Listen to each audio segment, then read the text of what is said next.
आज से कुछ समय पहले हमने एक वीडियो बनाई थी जिसमें हमने आपको मल्टीवर्स की थ्योरी समझाई थी हिंदू माइथोलॉजी के एस्पेक्ट से, जिसमें श्री कृष्ण ने मल्टीवर्स के बारे में ब्रह्मा को बताया था।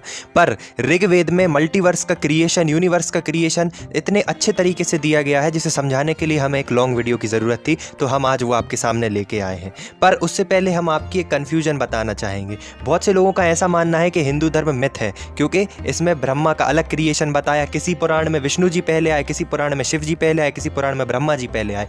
तो इस वीडियो को यदि तुम लोग एंड तक देख लोगे तो और समझोगे तो तुम्हारी बहुत अच्छे से समझ में आ जाएगा कि ऐसा क्यों है कि अलग अलग पुराण में अलग अलग क्रिएशन बताया गया है। तो मेरी आपसे एक रिक्वेस्ट है कि आप शांति से बैठ के इस वीडियो को एंड तक देखिए और समझिए। तो ऋग्वेद के हिसाब से एक स्पिरिचुअल यूनिवर्स है जो कि एक नीले आसमान की तरह है, और उस स्पिरिचुअल यूनिवर्स का 1/4 पार्ट जो है, 1/4 हिस्सा मटीरियलिस्टिक यूनिवर्स है, यानी कि हमारा यूनिवर्स जिसमें हम लोग रहते हैं। उस 1/4 हिस्से में विष्णु जी का एक रूप है, कर्णोदकशायी विष्णु, जो कि सो रहे हैं, और उनकी हर सांस के साथ एक नया यूनिवर्स जन्म लेता है, और उस यूनिवर्स के अंदर एक ब्रह्मा जन्म लेते हैं। उन ब्रह्मा की उम्र 100 साल होती है, और वो 100 साल 311 ट्रिलियन ह्यूमन ईयर्स के बराबर होते हैं। तो अभी जिस यूनिवर्स में हम जी रहे हैं वो ब्रह्मा का 51st ईयर है। ये समझने में बहुत ज़्यादा कॉम्प्लिकेटेड है, पर आप अच्छे से समझोगे, वीडियो को बार बार देखोगे तो समझ में आ जाएगा। तो जिस यूनिवर्स में अभी हम जी रहे हैं वो ब्रह्मा के 51st ईयर में चल रही है, और ब्रह्मा जिनके एक साल में 360 दिन होते हैं, जिन्हें हम कल्पा कहते हैं। ब्रह्मा अपने हर दिन सुबह एक नए यूनिवर्स का क्रिएशन करते हैं और रात में उस यूनिवर्स को डिस्ट्रॉय कर देते हैं। फिर दूसरे दिन फिर उठ के एक नए यूनिवर्स का क्रिएशन करते हैं, फिर रात में उस यूनिवर्स को डिस्ट्रॉय कर देते हैं।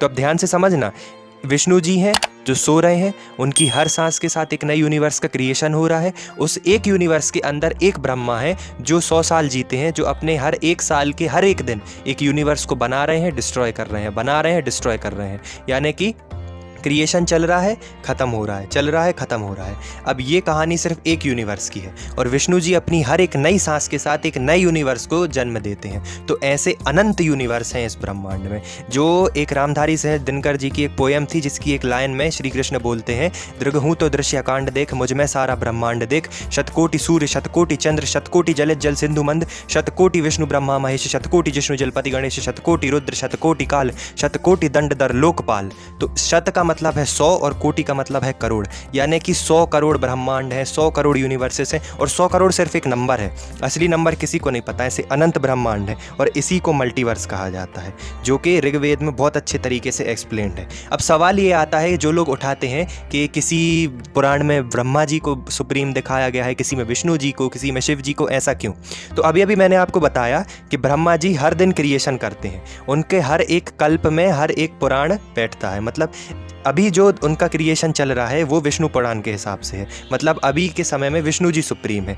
जो शिव पुराण के हिसाब से है वो पुरानी टाइमलाइन थी। मतलब पुराण जो होते हैं वो अलग अलग टाइमलाइन की कहानियां हैं। अब बहुत से लोगों के दिमाग में ये भी ख्याल आता है कि अगर इतनी सारी टाइमलाइन है, इतना सारा मल्टीवर्स है, तो इन सब के बारे में प्रूफ कहाँ है? तो भैया प्रूफ थे, पर मिडिवल पीरियड में जब हमारे ऊपर दूसरे आतंकवादियों ने हमला किया, हमारी नालंदा यूनिवर्सिटी की किताबों को जला दिया गया खिलजी के द्वारा, और हमारा जो भी स्कल्पचर्स थे उनको डिस्ट्रॉय कर दिया गया, उसी सब में हमारी हिस्ट्री भी डिस्ट्रॉय हो गई।